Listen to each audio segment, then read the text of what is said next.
Hey, I'm Dale, and in this little tutorial I just want to show you a few things that I do for shooting in places like this. So we're in a canyon at the moment in the Blue Mountains National Park, but this kind of stuff applies to caves or just dark places in general. So I've got a composition set up over there.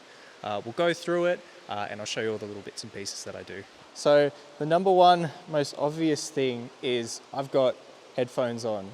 Now that may be because I'm kind of semi-sensitive to noise, but honestly when you've got headphones on, something that allows you to just lock in and focus on trying to find a composition and stuff like that, you're not going to be worried. You're not going to have that kind of tentative flight or flight response, especially when you're in a cave or a canyon or something like that where there's lots of noise and there's just lots of kind of stimulation.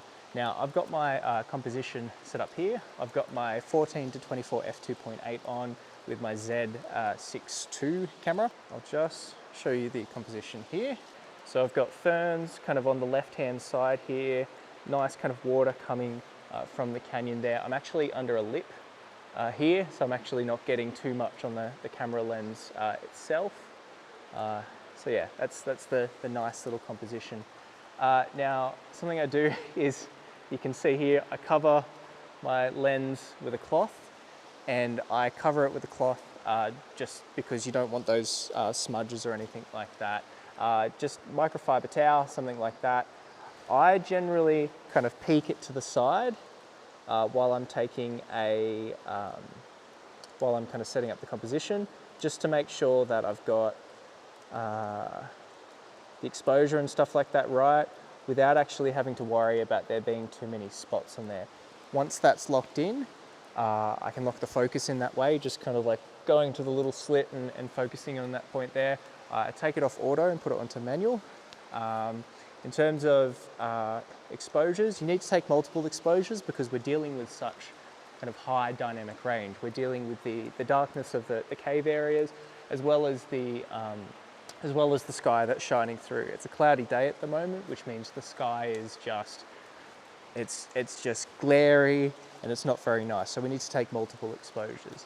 Now, the best way that I find of doing that is I'll just put my hand in front of the camera. I'll take a shot like that first. And then when I get into Lightroom, I know that from there to wherever, then I put my hand in front of it again, that's kind of an exposure blend that I need to do in the post-processing kind of stage of things. So I'm going to do F9, and I'm going to expose for the foreground here. So I'm going to turn it on auto, focus.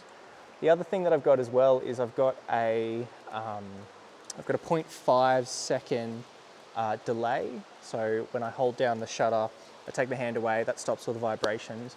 Now something that is, I mean, you can get away with using a camera in a canyon or a dark area without a tripod. It is possible, but it's significantly easier when you have a tripod ready. So let's get back to this. So focus on that foreground, take a shot, cover it again, check that the shot's okay. Yep, so we're all good in the foreground there. And then I can see I've already got some smudges on there, so I'm just gonna go up and get them away. Cover it again. It's almost like a magic trick. You're kind of covering or hiding a box and then going, haha, there it is. So let's focus in a little bit more. Put it on auto, focus in a little bit more. On manual again. And then I'm just going to bracket the shot, so I'm going to get the shutter speed a little bit quicker. So take a shutter speed there, and then bracket in it again. Do it again. Do it again. Then we'll just go through those and check that they're okay. Looks like I am getting some more smudges, so I'm going to take some more shots. Probably. So yeah, I've got F9, ISO 100, 1/10 of a second. Just gonna go look at the camera lens, get those smudges away that I saw before. The other thing as well, and silly for not mentioning it before, is whenever I shoot in places that have greens, whether it be like a forest or a canyon or something like that, I always put a CPL on. So CPL is a circular polarized filter. So if you have a little look here, that's this dude here, which you can turn, and it works the same way that sunglasses do pretty much. So if we go in here, I'm just going to spin it, and as it spins, you'll see the glare. So look, where is it? Look up here and this side here, you'll see the glare on that rock disappear as well. And the greens, there we go, so it's off. And as I keep spinning it, on again. And that's kind of what we want, because that's getting rid of that direct distraction. Where glare and stuff can be handy is areas like up here. So up there, for example, it helps kind of point out the areas that are kind of curved in the wall of the canyon. But aside from that, ideally, you don't want it in an image. So we'll take those shots there. And then I'm just kind of, you're better off getting more than you need. I've made the mistake many times of coming to a place thinking, yeah, okay, cool, that's it. I'm not going to take any more shots, not going to take that little extra effort. And ultimately it ends up that, you know, I might not have bracketed a little bit more to get a little bit more of that dynamic range.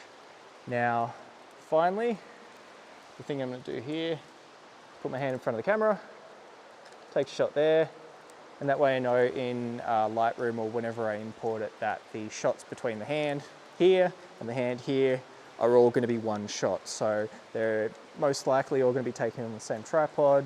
It's going to be a bracketed exposure, might also be a focus stack as well. But yeah, that's pretty much it all kind of in a bundle.